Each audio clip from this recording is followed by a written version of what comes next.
Okay, so next day, after doing the high build or primer surfacer on it here, and looks pretty good. You know, like the repairs are about as good as I think I'm going to get them, at least, you know, without a lot more experience. Um, One frustrating thing I never mentioned yesterday, and I saw it actually mentioned on one other board prior to me having this problem. That was, you can see, hopefully you can see, some spitting kind of that occurred on there, like where it was very, almost kind of like roof spackly kind of a deal. And somebody else mentioned it, didn't understand why they were getting it. I hadn't seen it before, and so I didn't know what was going on, and I saw it a lot on the inside of the cab, so it was first coat as well. But turns out that my problem was airflow. I had the pressure set right, I had my fluid set, you know, more or less where I wanted it, but the airflow adjustment knob, I've got, you know, 3 or 4 different kinds of guns that I use for primer, and the one I really like to use doesn't have an airflow adjustment, but the one that has the bigger nozzle for, you know, the high builds has an airflow adjustment, and they positioned it in the stupidest place possible, which is at the bottom of the handle, where, you know, whenever you're grabbing this gun, you're always rolling that knob around. In any case, I guess at one point I must have rolled that knob around and screwed up my airflow setting, and I wasn't getting anywhere near enough airflow to atomize the primer properly. So what you're seeing was primer just being splatted out of the nozzle. So something to remember for next time.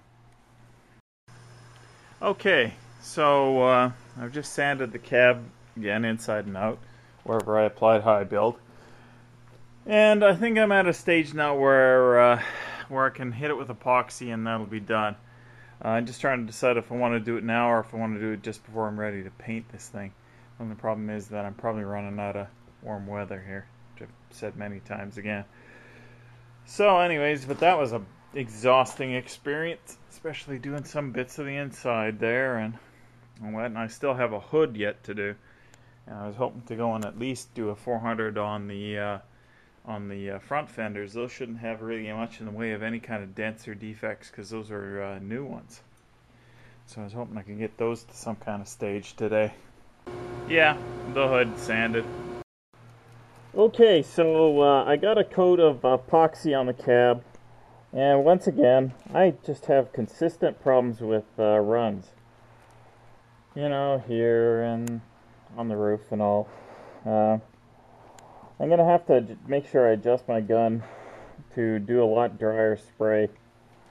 But in any case, it's epoxied, and I'm hoping that this will be good enough. I think I'm going to have to do another coat of epoxy, because when I was sanding, I sanded through in a few places and it doesn't seem to hide very well. But in any case, I won't do it today. Unfortunately for me, I only mixed enough epoxy to do the cab and outside and the interior pieces that I had sanded. I didn't do enough to do the hood, so I'm inducing another batch of that, and I'll get to that in a moment. Okay, so I got some epoxy on the hood, and it looks okay. It's kind of a little stripy. Well, I'll probably have to do another coat to get rid of the stripiness. I only mixed just enough for it, and that was stupid. But I'm actually pretty happy with how the cab is looking. It, apart from a few runs, it looks pretty good. I might have to just hit some spots with just a little bit more so it hides properly, but otherwise I'm pretty satisfied with it. So I'm going to just try and sand the runs tomorrow and not touch it anymore, because every time I touch it, it's always 2 days more work. So that's it for today.